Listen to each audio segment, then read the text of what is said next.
Muy bienvenidos a Vida Digital. Les damos la más cordial bienvenida a nuestro programa en Diálogos Fin de Semana. Soy Rocío Brauer y les invitamos a que se queden porque vamos a hablar de un tema que es incumbencia. La incumbencia es de todos, seamos mujeres, seamos hombres, seamos niños o adolescentes, todos tenemos que ver con este tema porque podemos prever, podemos entender el fondo de la problemática y también, por supuesto, hay muchos mecanismos para poder pues resolverlo y ya se está llevando a cabo ello. Así es que bueno, pues hablar de la violencia de género ahora llega a los niveles todavía más lejanos, como serían, por ejemplo, todas las tecnologías de la información y la comunicación, todas las redes sociales, a través de páginas o sitios web, también por supuesto en lo que serían los ya llamados micrositios como redes sociales, o también en otros aspectos de la vida digital ya está la violencia de género. Las Naciones Unidas define la violencia contra la mujer como todo acto de violencia de género que resulte o pueda tener como resultado un daño físico, sexual o psicológico para la mujer, inclusive las amenazas de tales actos, la coacción o privación arbitraria de la libertad, tanto si se producen en la vida pública, y no cabe duda que todo lo que es digital pues se convierte ya en algo público también, y habla eso también de la reputación digital. Así es que la violencia digital de género es nuestro tema el día de hoy. Muy bienvenidos. Las tecnologías de la información y la comunicación tienen como parte de sus funciones potenciar el acceso y ejercicio a todos los derechos humanos. Sin embargo, este beneficio no está llegando a todas las mujeres y niñas del mundo debido a que muchas de ellas son víctimas de violencias digitales de género que se manifiestan en forma de amenazas, insultos, acoso sexual y divulgación de contenidos privados en Internet, entre otras cosas. Por ello, a partir de la Resolución 3219 del Consejo de Derechos Humanos de la ONU, la relatora especial sobre la violencia contra la mujer, Dubravka Simonovic, realizó un análisis de la violencia digital de que son objeto las mujeres y las niñas.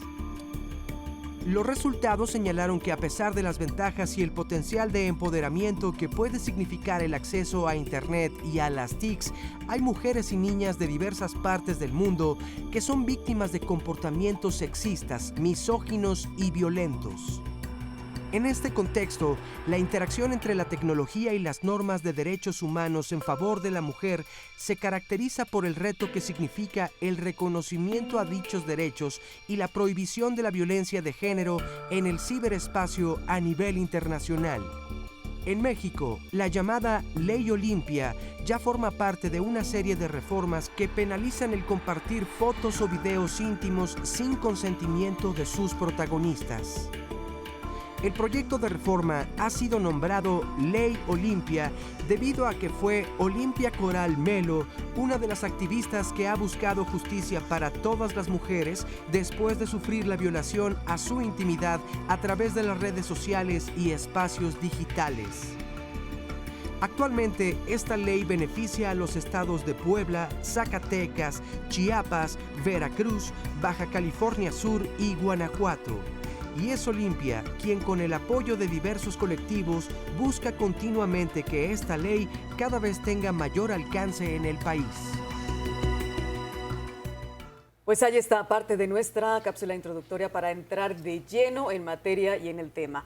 Me da muchísimo gusto presentarles a nuestras especialistas invitadas de esta ocasión en Vida Digital, y me estoy refiriendo a Olimpia Coral Melo Cruz, vocera del Frente Nacional para la Sororidad, Twitter. Bueno, y tenemos tus redes más adelante y todo esto. Muy bien, muchas gracias. Muy bienvenida, Olimpia. Gracias por venir, es un gusto y un honor que nos acompañes. Es para mí también un honor estar aquí otra vez. Muchas gracias. Gracias, Olimpia. Candy Rodríguez, tallerista, ciberfeminista, investigadora y periodista. Muchas gracias por estar ahora con nosotros, vendrá en un momento. Cintia Galicia, consultora, abogada, litigante en derechos humanos y género.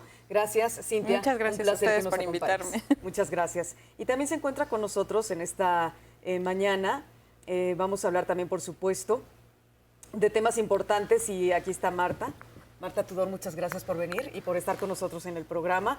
Marta también tiene una carrera muy importante y está también ella, pues, coordinando derechos digitales, ¿no?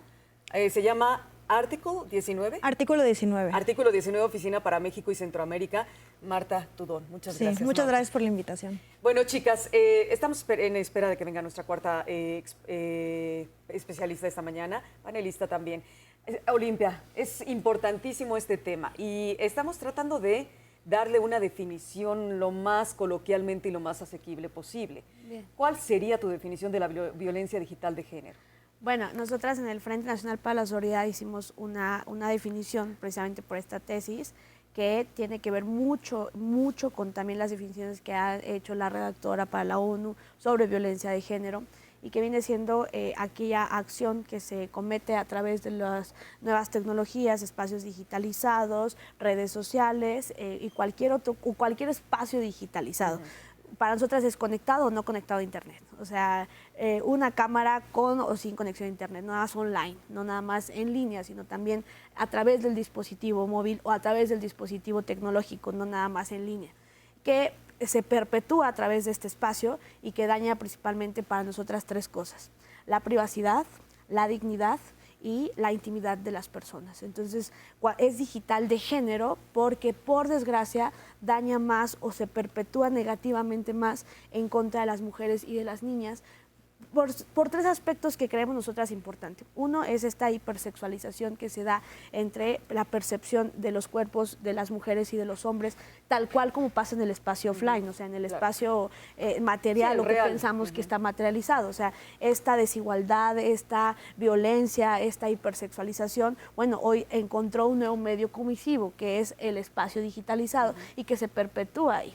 Dos, bueno, el hecho tabú otra vez de que lo virtual no es real y que por eso no afecta, que por eso no daña, que por eso no molesta, no intriga de manera real a las personas. Y la tercera, pues es esta revictimización que se tiene de creer que las mujeres y niñas, al ser las que más vivimos este tipo de violencia, somos culpables de la violencia.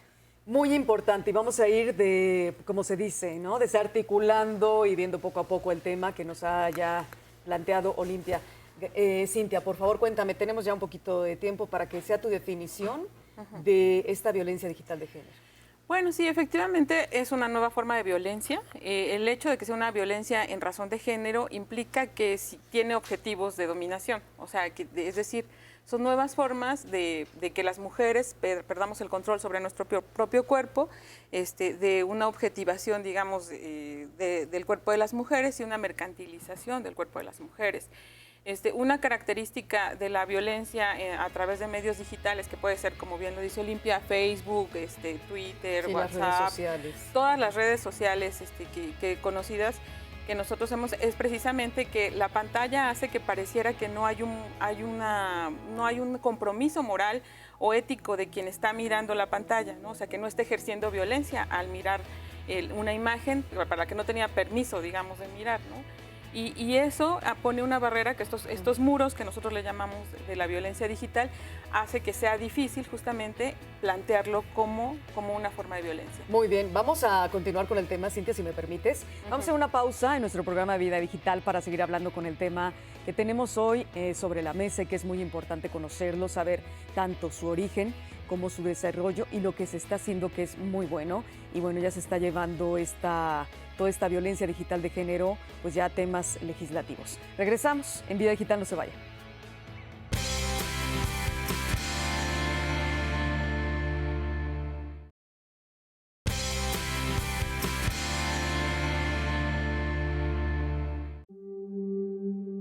En los últimos años, los medios digitales se han convertido en los nuevos espacios en los que se violenta a la mujer. Las mujeres más vulnerables a sufrir algún tipo de violencia van entre los 20 y 29 años, seguidas por las que tienen de 12 a 19 años.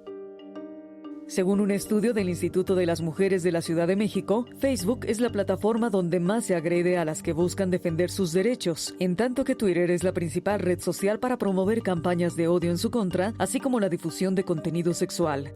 De tal manera, la violencia en línea contra las mujeres está principalmente identificada por medio de acceso no autorizado y control de accesos a redes, websites o blogs, control y manipulación de la información, suplantación y robo de identidad, monitoreo y acecho, expresiones discriminatorias, acoso, amenazas, difusión de información personal o íntima sin consentimiento, extorsión, desprestigio, abuso y explotación sexual relacionada con las tecnologías, afectaciones a canales de expresión, es decir, dar de baja su perfil, atacar su blog, página de internet o redes sociales para que la persona quede desconectada de la red, así como omisiones por parte de actores con poder regulatorio, es decir, la falta de claridad o ausencia en cuanto a leyes y regulaciones en Internet.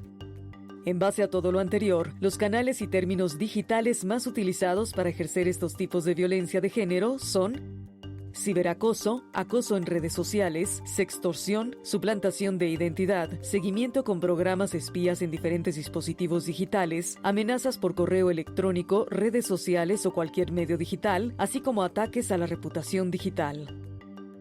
En suma, las formas o medios digitales más comunes para ejercer la violencia y que más han afectado a las mujeres en 2018 fueron por medio de spam o virus, recepción de contenidos multimedia, llamadas a sus teléfonos móviles o celulares, contacto con identidades falsas, recepción de mensajes, robo de identidad, rastreo de sitios web o redes sociales personales y el daño a través de la divulgación de información personal.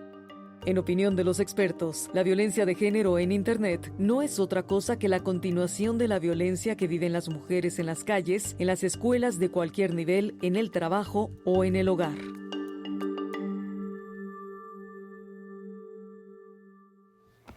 Bueno, pues estamos hablando exactamente de esto, de cómo la violencia de género, en este sentido, contra las mujeres, ahora ya traslapa o se sube a los canales digitales, a todo lo que tiene que ver con la era digital. Me da mucho gusto presentarles, en esta mañana también nos acompaña, como les decía en un inicio, Candy Rodríguez, especialista en violencia digital de género. Bienvenida, Candy. Gracias. Sabemos que luego hay contratiempos y tráfico, sí, pero ya estás aquí, que es lo importante. Estamos hablando de la definición de violencia digital de género en el primer bloque y me faltó tanto Marta como Candy. ¿Me puedes dar tu definición, Marta? Claro, para artículo 19 es importante conceptualizar la violencia digital de género como una continuación, como bien mencionaba el bloque anterior, o bueno, la cápsula anterior, y se trata de un traslado de la violencia estructural que ya se vive en el mundo offline al mundo online. Y por lo tanto, un problema estructural también pensamos que requiere de soluciones de la misma naturaleza. O sea, que no pensemos solo en el medio, sino pensemos como forma parte de una estructura y de un sistema que no es apropiado para que las mujeres puedan vivir una vida libre de violencia. Así es. ¿Y tu concepto de este término, de esta situación? Igual que mis compañeras, considero que que la violencia digital es un problema estructural, pero no es como de que se pase de un lado a otro, sino está arraigada. O sea, una violencia psicológica, una violencia sexual, una violencia física regularmente viene acompañada de una violencia digital. No necesariamente tiene que ser un ciberacoso en redes sociales, sino se puede dar a través de dispositivos. Yo retomo la definición de la Asociación para el Progreso de las Comunicaciones y dice que una agresión puede darse a través de dispositivos o a través de alguna plataforma. Claro. Entonces, yo lo considero así, que va arraigado completamente. No es que una esté separada de la otra o se traslade, sino todas van de la mano y siempre están acompañadas. Hablamos de que los expertos también comentan, como ustedes que son expertas, de que la violencia de género, Olimpia, se está trasladando de las calles, de las escuelas, de los trabajos, de los hogares, ahora a los medios, ¿no? Digitales, como estábamos hablando un momento. ¿Cuál sería la línea entre la libertad de expresión y la violencia digital? Es una pregunta sasasasa. Yo creo que eso es justamente el gran debate, ¿no? El gran debate de saber hasta dónde están los derechos de todas las personas, mujeres y hombres, ¿no? Para nosotras, estrictamente para nosotras, desde la percepción de las reformas, desde la percepción del activismo, desde la percepción incluso de la atención de casos, para nosotras la libertad de expresión no puede dañar la dignidad humana. O sea, para nosotras, pese a muchas otras cosas, tenemos esa perspectiva victimal, ¿no? Sobre todo en casos de violencia sexual en Internet. porque desgraciadamente se justifica, para nosotros es un acto justificante, misógino, machista incluso, el hecho de decir, es que yo estoy publicando, ejerciendo mi libertad de expresión, un contenido íntimo que no es mío, que no me pertenece, que incluso tal vez robé, por ejemplo, en alguna cuestión, no solamente contenido íntimo sexual, sino también a lo mejor podemos hablar de datos personales, claro. como es esta práctica del doxing, ¿no? Que toman una fotografía o toman una información y la publican sin tu consentimiento en Internet. Entonces, haciendo estas dos variantes, tanto sexual o íntimo, tanto personal de datos, sin consentimiento y que sea publicado y que sea justificada esa acción, diciendo es que es mi libertad de expresión, que muchas veces en muchos comentarios lo encontramos, sobre todo en redes sociales como Twitter y Facebook. ¿Y qué importa? O sea, lo que está en Internet es de todos, está este mito de decir que la neutralidad de la red, o sea, la neutralidad de la red al final del día nosotros la percibimos como un mito, porque al final siempre seguimos siendo espiados, seguimos siendo atacados todos, desde altas cúpulas hasta bajas cúpulas. Entonces creemos que no pueden ser, los derechos humanos no pueden estar, son inalienables, que no puede estar siendo uno más que otro, que se debe respetar y que tiene que ver estrictamente en bajar y aterrizar el tema a que sea sin consentimiento, agresión, no doy permiso, no está bien que lo hagas y que no tenga que violar el acto de que alguien se pueda expresar libremente o alguien pueda hacer uso de esa libertad de expresión, pero no creemos que debería ser esto un acto de justificación para seguir agrediendo mujeres, ¿no? Claro. Y que tenga que ser visto desde cero perspectiva victimal, cero perspectiva digital y cero perspectiva de género. Entonces, creemos que, bueno, es un gran debate que yo creo que más mis compañeros de Artículo 19 podrán explicar mucho más su postura, pero consideramos que no puedes haber libertad de expresión cuando dañas la dignidad humana. Vaya, la respuesta también nos deja, ¿no? Con una gran, con un gran pensamiento, ¿no? Lo que estás diciendo, Olimpia. Y bueno, hablaremos cuáles son las redes donde más sentimos o más se siente, sobre todo a través de las expertas, su propia experiencia, que se está violentando o se está haciendo más violencia digital de género. Si es Twitter, si es Facebook, ¿no? Ya hablamos un poquito de eso en la cápsula y vamos a regresar para seguir hablando del tema aquí en Vida Digital. No se vayan, estamos en Facebook Live y en Twitter.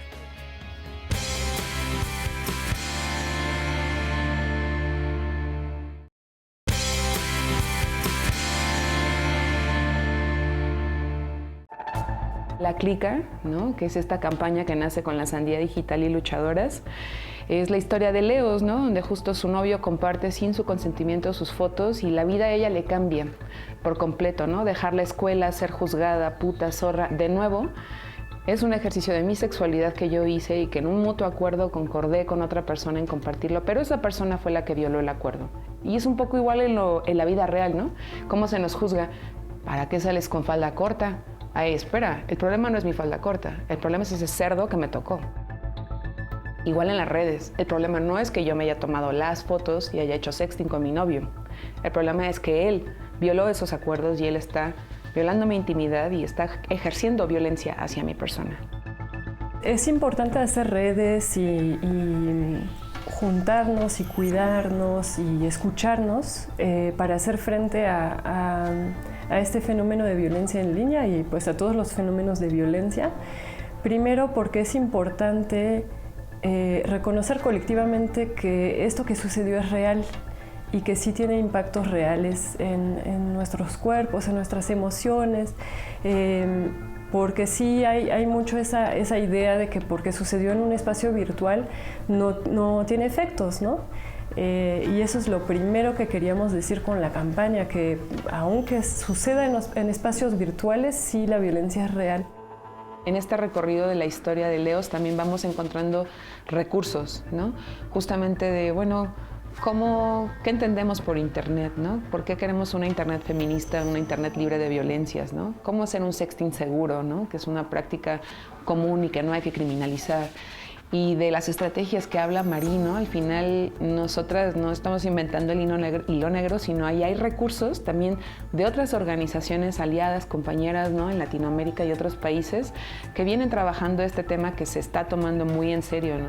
El mito que se me ocurre que puede existir sobre mujeres en Internet es que están disponibles, ¿no? Es que están disponibles, que se las puede contactar y que se las puede seducir y están abiertas a eso. Eso me parece que es como un gran mito, al menos en las redes sociales. Los derechos digitales, ¿no? ¿A qué tenemos derecho y hasta dónde estamos limitados hablando en este terreno? ¿Cuáles son las redes que más están permeando la violencia digital de género contra las mujeres? ¿Cuál sería, en su opinión? Bueno, sobre redes no. Yo quisiera regresar a lo que le preguntaste a Olimpia. Yo creo que hay una tensión muy importante entre lo que es la libertad y lo que es la igualdad. Porque en cuanto a lo que sería la libertad de expresión, ¿no? La libertad línea sexual, de libertad de expresión y la libertad digital. sexual, la libertad de expresión, o sea, todas las libertades y todos los derechos, tenemos que contextualizarlos en un contexto en donde nosotros desafortunadamente vivimos en un entorno patriarcal, digamos. Entonces todas esas libertades entran en tensión. O sea, por una parte, este argumento de que se hace libremente, pero no se hace libremente, se hace en este contexto. Y en este contexto, estas imágenes en la cultura se pornografizan, ¿no? O sea, nosotros se convierten en pornografía porque hay una cultura de pornografizar cualquier imagen de una mujer y además de mercantilizarla. O sea, no solamente se ponen al espectador, te digo, como una imagen, entonces la mujer, que era un sujeto que está realizando sexting como un derecho con una pareja, se convierte en un objeto. Hay un tránsito del sujeto al objeto, pero es porque precisamente la cultura y la mayoría de los varones lo utilizan como una práctica de dominación hacia las mujeres, el compartir esa imagen. Es una práctica social, es una práctica cultural el convertir a las mujeres en objeto. Y a obtener un beneficio de esa objetivación, que es la comunicación entre varones, en donde yo lo que te estoy comunicando es la disponibilidad de los cuerpos de las mujeres para todos los otros varones. Y eso a mí se me hace muy importante, porque no se puede argumentar libertad ni de expresión, ni libertad sexual en un contexto en el que las mujeres estamos viviendo una opresión sexual y prácticas violentas. O sea, ¿cómo podemos ejercer placer o tener unas relaciones sexuales libres en contextos en donde la violencia es como lo que está en la cultura hacia las mujeres? Y eso no lo podemos dejar al margen. O sea, la violencia está muy relacionada, incluso la pornografía como práctica permitida por los estados, nos muestra una imagen de una sexualización violenta de las mujeres. Y eso se repite como práctica. Claro. A ver, mira, en el sexting, para que entienda nuestro público, y en el sexteo, Marta Tudón, estamos hablando del envío de mensajes sexuales o imágenes, ¿no? Y que tenemos derecho a hacerlo. Sin embargo, cuando esas imágenes son publicadas, ya están violentando nuestro derecho, nuestra intimidad, sin nuestro consentimiento, obviamente. Pero habrá alguien en el público que diga, ¿para qué te tomas esas fotos? ¿Para qué te dejas videograbar? ¿Para qué tienes mensajes sexuales y sabes que pueden ser utilizados?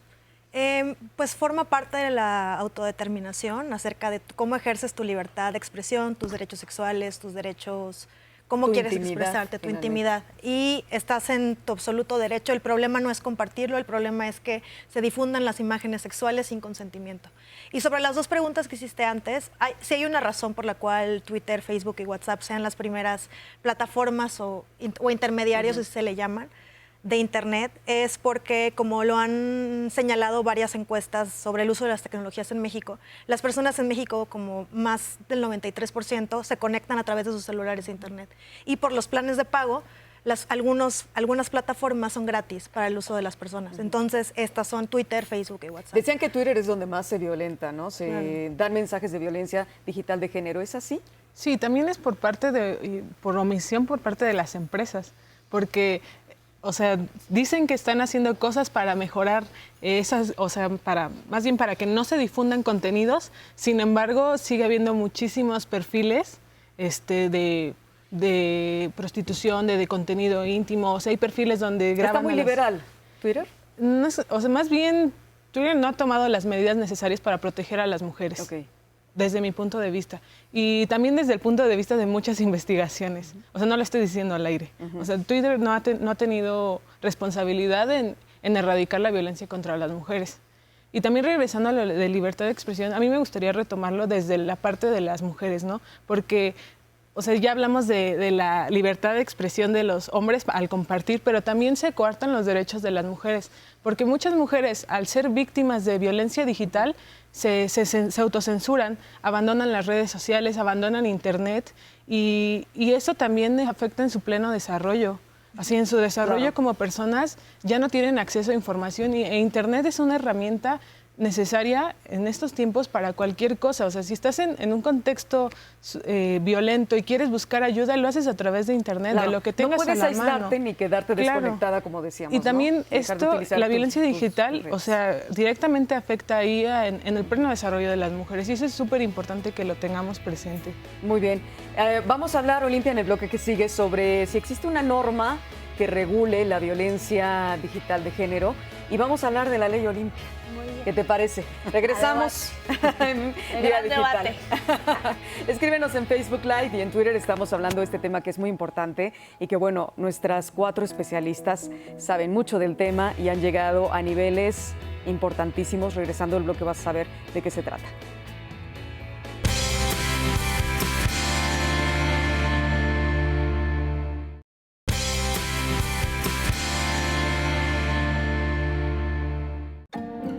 Amor no es violencia es un proyecto que surge porque yo soy sobreviviente de violencia en el noviazgo.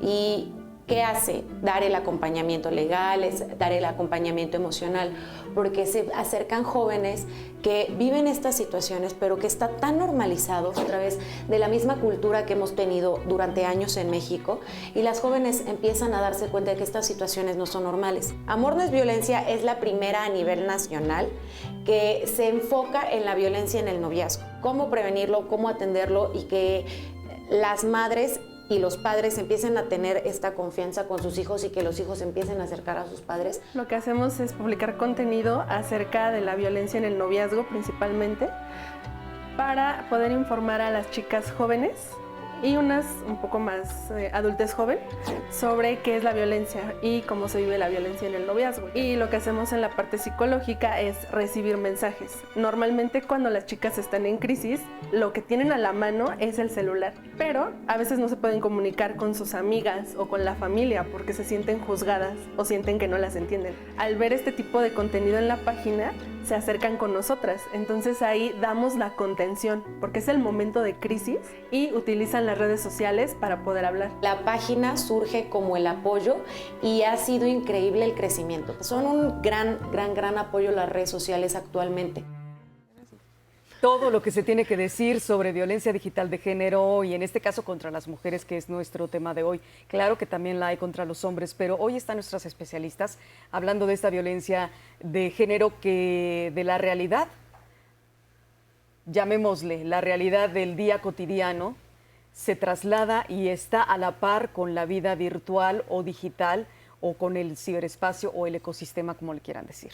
Y existe, Olimpia, alguna norma que nos ayude a tener alguna ley que vaya en contra de la violencia contra las mujeres en la red. ¿Existe? Bueno, existen varias, o sea, pareciera abogados, que ya existe una regulación, ¿no? Y que nada más hay que ponerle un nuevo medio comisivo, espacio digitalizado o por cualquier medio, y que así hay que tener acceso a la justicia. O sea, retomando un poco datos, ¿no? Es una violencia que afecta principalmente a mujeres. Según el informe de violencia en línea, 87.2%. Hay 8 de cada 10 mujeres que han sido violentadas por esos espacios. Su primera reacción ha sido salirse del espacio digital, violando incluso su mismo derecho al Internet, ¿no? Claro. Su mismo derecho a navegar. Entonces, esto, más el tabú, más esta hipersexualización, más esta violencia, más la revictimización, pues ha hecho que el impacto negativo entre hombres y mujeres sea muy diferente. No es una cuestión de que solo estemos pugnando por las mujeres, ¿no? Es una cuestión de que sí nos pasa a todas las personas, pero hay que diferenciar que el impacto negativo hacia una mujer es muy, Es que estás hablando de un 87%. Muy diferente. Es muy alto. por estas cuestiones que ya contaron mis compañeras, ¿no? Por toda esta cuestión de cómo percibimos la desnudez, cómo percibimos los cuerpos de las mujeres de manera cosificadora, cómo percibimos los cuerpos y la diversidad incluso sexual de las personas con morbo, con violencia, con machismo, con heteronorma, o sea, es el sistema patriarcal que hace que efectivamente, como dice la abogada, sea así la cuestión. Entonces, en este sentido, nosotras, bueno, hace 6 años, en 2014, empezamos a redactar una serie de reformas, ¿no? Con mesas de trabajo, entre amigos, compañeros y demás, y llegamos a una tesis, a una conclusión de una tesis en donde existía la violencia sexual cibernética o la violencia sexual como la sextorsión, la difusión de contenido íntimo y la trata virtual de mujeres, principalmente mujeres con perspectiva de género. Y que por otro lado había cuestiones de ciberacoso, que no necesariamente hablaban de la intimidad, pero sí hablaban de la dignidad de las personas y de la vida privada y que violaban incluso estos bienes tutelados, ¿no? Entonces, iniciamos primero con esta cuestión de tipificar o darle castigo, darle un tipo penal a la difusión de contenido íntimo sin consentimiento, ¿no? Fotografías, videos, audios que se distribuyen, que se facilitan, que se comercializan a través del espacio digitalizado y que no tienen ninguna sanción. Se viralizan también, diríamos, ¿no? Y además se compilan y que no tienen ningún tipo de legislación. Que desde que un Estado no reconoce que esto es violencia, ahí se normaliza y se justifica el acto de violencia.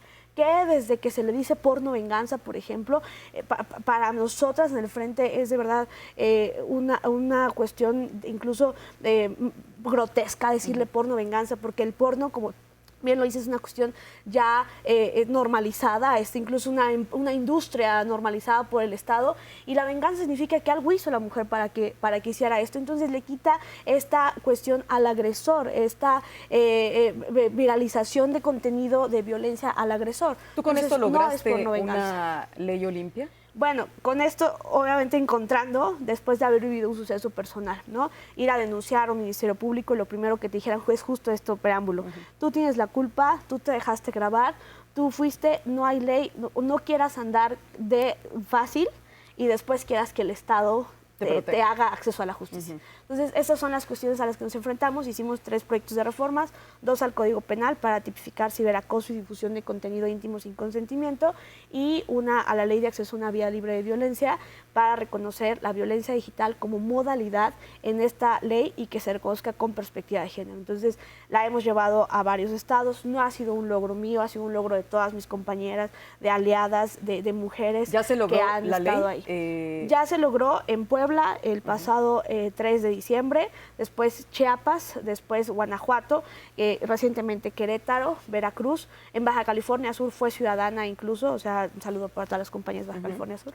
Fue ciudadana, la metimos ciudadana, se logra ciudadana, y bueno, vamos ahora a emprender mesas de trabajo, apoyo, esperamos que haya muchas personas que se quieran involucrar en esta reforma, porque queremos la nacional, queremos que se vaya a nivel todo nacional, México. y que además pues se visibilice estos derechos a estar seguras también en Internet, ¿no? ¿Cómo navegar de manera segura, mi querida Cintia? ¿Cómo usar el Internet de forma segura como mujer? A mí me ha tocado la parte que dice esta Olimpia, de buscarle a la ley pues la forma de defender a las mujeres, porque es una forma de violencia, o sea, es una forma de violencia en razón del género que nosotros tenemos que pues de alguna manera buscarle a la ley. Hay un debate sobre si es correcto criminalizar estas prácticas justamente por esta idea de la libertad sexual, pero habría como dos mecanismos, digamos, legales. Una que sería el daño moral, o sea, civil, que tú puedes demandar a cualquier persona porque te causó un daño en tu prestigio, en tu buen nombre, que eso sí existe para las leyes civiles, ¿no? Para nosotras como feministas, eso del honor y todas esas cosas. Y por la vía penal, y nosotros por la vía penal sí hemos encontrado, la verdad, un poco de receptividad por las policías, que hay 2 policías cibernéticas, por ejemplo, en el caso de la Ciudad de México. Va a haber una policía preventiva, casi en todas las entidades federativas funciona más o menos igual. La policía preventiva se encarga, se supone, de monitorear redes sociales para que no haya pues ni pornografía. Por ejemplo, el caso de Zona Divas es uno de los casos que la Policía Cibernética de la Ciudad de México encontró. Muy bien. Sé que vamos a corte, sí, por eso se ha quedado callada, pero vamos a continuar y a retomar el tema. ¿No, Marta? Sí. Y también Katy. Es que es eso, lo comentábamos, es un asunto que comentamos fuera del aire, que llega un momento en que ya nos tenemos que ir a corte y ya hay una música que nos indica ello. Regresamos con más Vida Digital, por eso se quedó Cintia, así nos hemos reído, no por otra cosa. Vamos a regresar con más Vida Digital hablando de un tema muy serio y muy importante, que es la violencia digital de género. No se vayan, regresamos raudos y veloces. Escríbenos en Facebook Live y por Twitter también estamos pendientes de todos tus comentarios.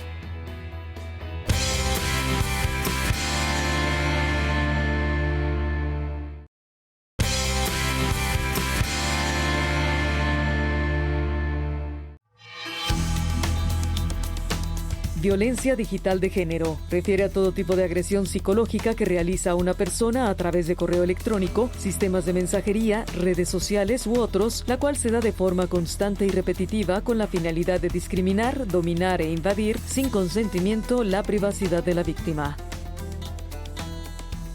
Ciberviolencia, violencia digital o violencia online refiere a las interacciones entre usuarios de Internet en las que se transgreden los límites del respeto y la tolerancia, al mismo tiempo que se afecta la convivencia y la participación en los entornos digitales.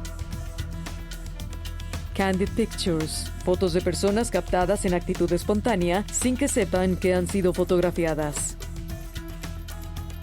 Capper. Se le llama así a quien se dedica a sacar capturas de imágenes emitidas por webcam, comprometiendo a la persona, ya que suelen ser compartidas en redes sociales con otros cappers y en ocasiones son utilizadas para la extorsión. Doxing o doxeo es la práctica en Internet de investigación y publicación de información privada o de la identidad sobre un individuo o una organización con el fin de incitar al acoso en la vida real. GF, abreviatura de girlfriend, es decir, novia, muy usada en webs o redes dedicadas a recopilar fotos privadas de exparejas. Revenge porn, acción que tiene como objetivo dañar la reputación o integridad emocional y física de una persona por medio de imágenes íntimas sin consentimiento. DAW, Violence Against Women, siglas muy utilizadas en inglés que refieren a la violencia contra las mujeres.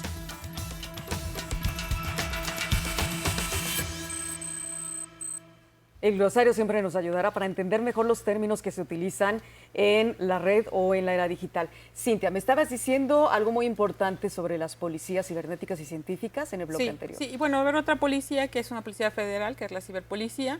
Y bueno, nosotras como abogadas nos enfrentamos a que nosotros tenemos que ofrecer en materia de prueba, digamos, tenemos que ver de qué manera rastreamos a quien digita. Entonces a nosotros nos importa mucho y nosotros tomamos la violencia digital como quién está tecleando, quién del otro lado de la pantalla, ya sea de un dispositivo móvil, un teléfono celular o una computadora, está digitando y está transfiriendo, modificando, incluso mirando. Para nosotros el mirar es suficiente. Entonces hemos tenido que buscar, antes de que Olimpia hiciera su excelente trabajo, a través precisamente de acusar a los que cometen estas formas de violencia contra las mujeres, pues ya sea de extorsión, incluso a los que acumulan, o sea, la acumulación de packs, de estas imágenes de niñas sobre todo. Eso es otra cosa, que la mayoría de los packs son de menores y menores de edad. Entonces, eso es algo que se convierte ya en pornografía infantil cuando se acumula, o sea, la acumulación de packs con fines mercantiles y que incluso tiene que ver, ya incluso entra la industria, digamos, ya de la mercantilización, o sea, ya cobran, digamos, claro, o hay un intercambio por lo menos para que te den a ti la línea del pack, por ejemplo, una línea, es decir, nosotros le llamamos una línea, es una dirección electrónica que tiene una clave de acceso. Entonces a ti te la comparten, si condicionado a que tú compartas la de tu novia, ¿no? Entonces es como estos pactos que hacen entre varones para que la difusión sea pues muy en corto y nosotros nos vemos enfrentadas a tener que buscar medios de prueba para la distribución. Y lo que me he encontrado, la verdad es que es bastante positivo porque incluso una fotografía tú puedes hacerle el rastreo a través de las ciberpolicías, son muy eficientes y tú con que les des una URL, una IP, o sea, incluso nosotros hemos encontrado algo que se llaman direcciones active, que significa, por ejemplo, aquí en el Politécnico, yo tengo un caso muy importante de chicas que vivieron packs y el Politécnico va a tener una, digamos, Internet gratuito para todos los estudiantes y los estudiantes. Bueno, el Politécnico puede decirme quiénes se conectaron y a qué páginas de Internet, a qué hora, etcétera. Todo eso está registrado. Todo está registrado. Entonces, las policías cibernéticas nos piden a nosotras que nosotros les demos la información. Lo que nosotros hemos estado haciendo es decir, la carga de la prueba, nosotros somos víctimas. O sea, la carga de la prueba siempre debe recaer en el Estado. Y sí hemos tenido que pelear mucho porque reconozca no solamente como forma de violencia, sino como obligación del Estado el cambio cultural de comprender que esta es una forma de violencia, porque no la ven ni los varones, nadie la ve como una forma de violencia, sino la ven como una práctica entre varones, ¿no? O sea, desde las estampitas, digamos, si nosotros regresáramos a la época colonial, de las estampitas que compartían de mujeres desnudas, entonces hay toda una cultura, te digo. Entonces nosotros tenemos que enfrentarnos a los que te tienes que enfrentar. Con los fiscales, aparte los fiscales que van a hacer la revisión de estos casos son los fiscales de delitos sexuales. Entonces los delitos se están insertando en delitos sexuales, que es donde desafortunadamente nosotros tenemos más problemas con los fiscales de comprender que es un problema ambiental, es decir, no es la víctima la que está en la foto.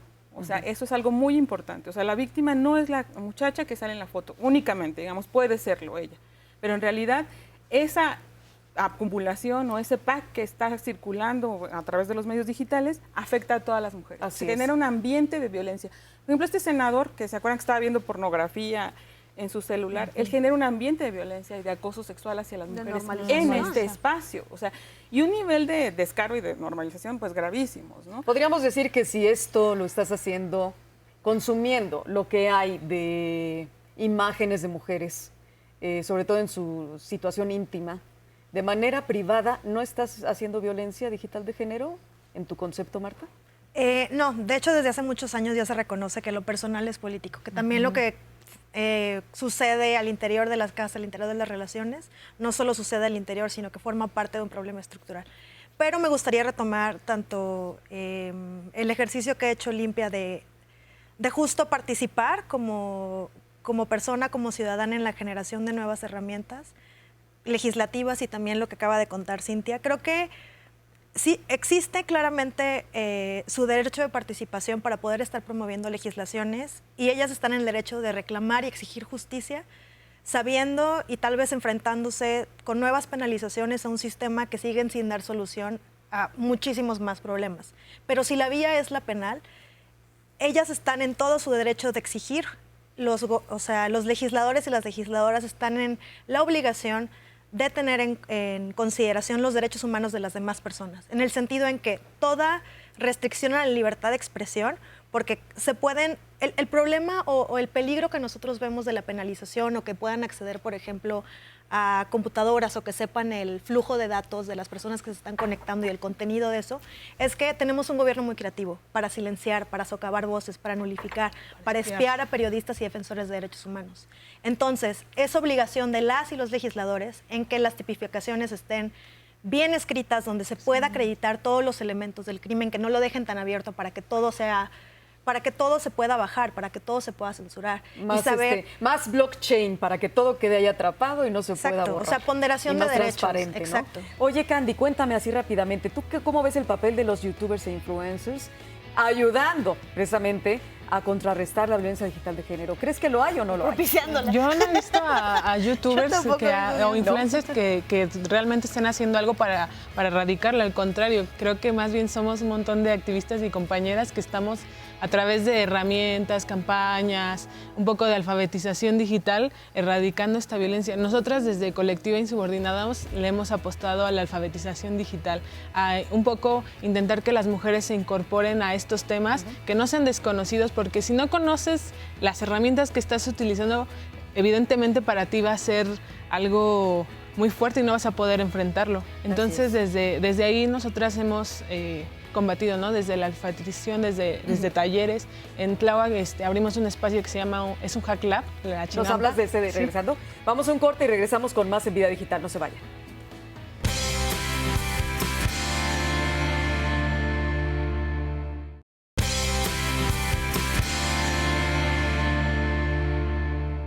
Hablando de violencia digital de género, es nuestro tema del día de hoy en Vida Digital. Y bueno, este es un tema que no podemos dejar a un lado. Hemos hablado del ciberacoso, de la ciberseguridad. Y nuestra trilogía, sin que esto termine, obviamente, porque hay muchas más cosas que hablar sobre este tema, es precisamente la violencia digital de género contra las mujeres.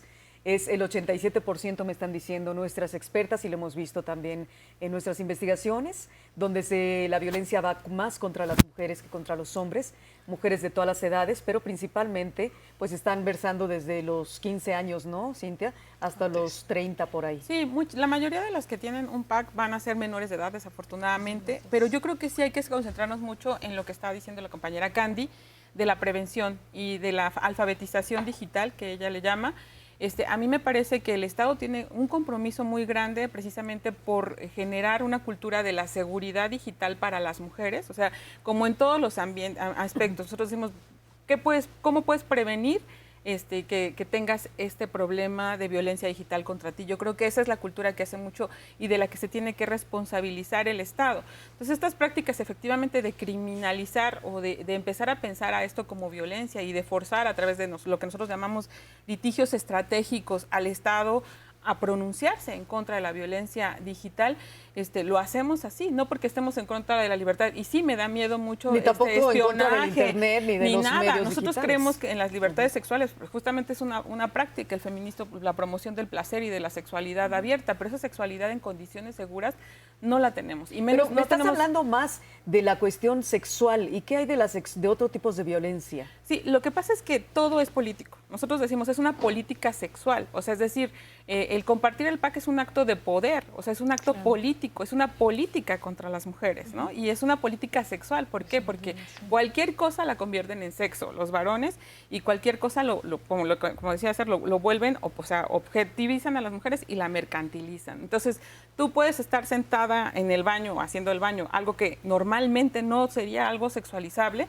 pero lo van a sexualizar porque es un acto de dominación hacia tu cuerpo y de control, en donde tú pierdas el control sobre lo que de la forma en que tú quieres significarte como mujer y sobre cómo queremos significarnos en la cultura nosotras mismas. Y a manera de conclusión, ¿cuál sería? Las niñas tienen derecho, justamente, las niñas y los niños tienen derecho al uso de los medios, de todos los medios del Internet y todos los medios digitales de forma segura, libre e informada. Y yo creo que al Estado le corresponde en este momento generar toda una campaña de prevención de la violencia digital y tomar cartas en el asunto para las mujeres que ya sufrieron esa violencia y tomar en serio a estas víctimas y poner soluciones sobre la mesa para ellas, ¿no? Muchas gracias. Candy, cuéntame, a manera de conclusión de nuestro importante tema, ¿cuál es? Bueno, nosotras apostamos en la organización feminista y tenemos ahí en Tláhuac un espacio que es un Hack Lab, donde de manera mensual hemos estado dando talleres a mujeres de las periferias. O sea, nosotros también nos interesa mucho trabajar con mujeres de las periferias y hemos dado talleres de anonimato. El próximo fin de semana tenemos uno de introducción al software libre.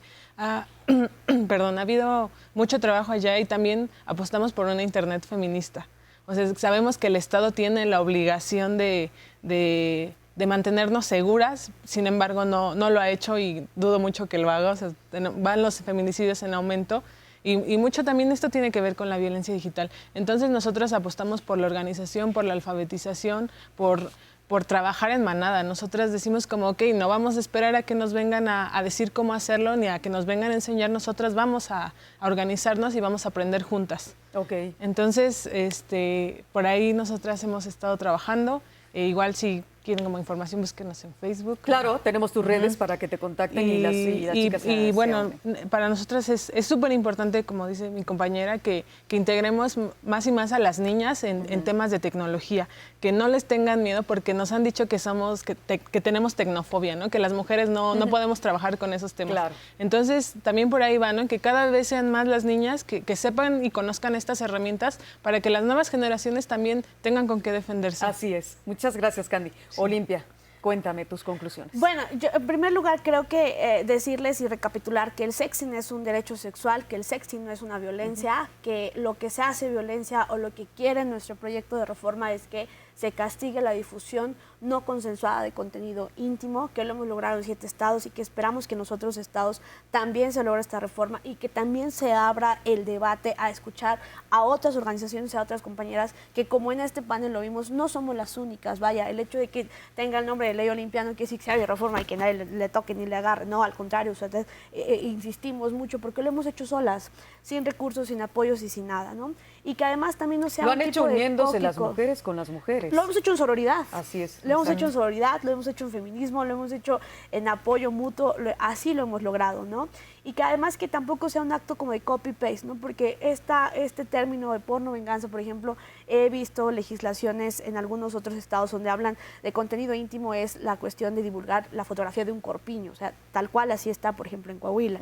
O en otros estados que dice es que se va a penalizar el sexting, entonces está violando este derecho a intercambiar tu sexualidad en Internet. O he visto legislaciones, por ejemplo, en que hablan, dice, para tipificar una nueva legislación que subieron apenas antier a Hidalgo, la porno venganza. Entonces, desde esta cuestión de alfabetización, desde esta cuestión de la cuestión de pruebas, desde esta cuestión de rescatar la libertad de expresión, creo que vale mucho la pena a que no sea al aire. Y que además, hablando de prevención, justamente yo sí quisiera hacer un llamado a que no veamos como este panel, ¿no? Que nos da la oportunidad de diálogos en confianza, decir, vamos a hablar de prevención y que las instituciones, que los institutos, que las mismas cámaras de los congresos digan, bueno, prevención es, no hagas sexting, respétate, cuídate. Bueno, vamos a hablar de prevención. Bueno, mujeres, policía cibernética, cuando va a dar conferencias o talleres. Mujeres, lo que está en la red no lo podemos subir, nadie puede ayudarlas, nadie puede defenderlas. Ustedes tienen la culpa, ustedes son las que van a pasar por esto y discúlpenos, pero no tenemos herramientas. No. ¿Qué diferencia hay cuando llegamos a una escuela y decimos, ya es un delito el compartir contenido íntimo? Y no, respétanos, no compartas contenido íntimo. Entonces, creo que sí a la prevención, sí a la legislación, escuchando todas las voces, sí a la prevención, no revictimizando, no en machismo, no en una cuestión de percepción, porque se me ocurrió que eso está mal y debería de ser así.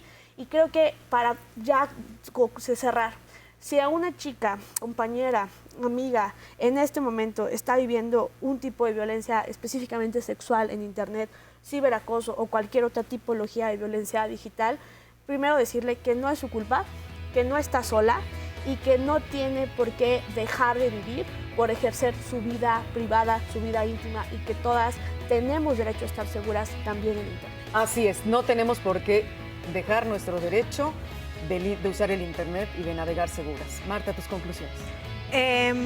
No se lava las manos el Estado con crear más tipos penales, no se lava las manos, tiene que crear políticas públicas de prevención, de educación, y es obligación de las y los legisladores el poder crear tipificaciones que no sean restrictivas en otros derechos humanos. Muy bien. Concisa, precisa y contundente, Marta Tudor. Muchas gracias.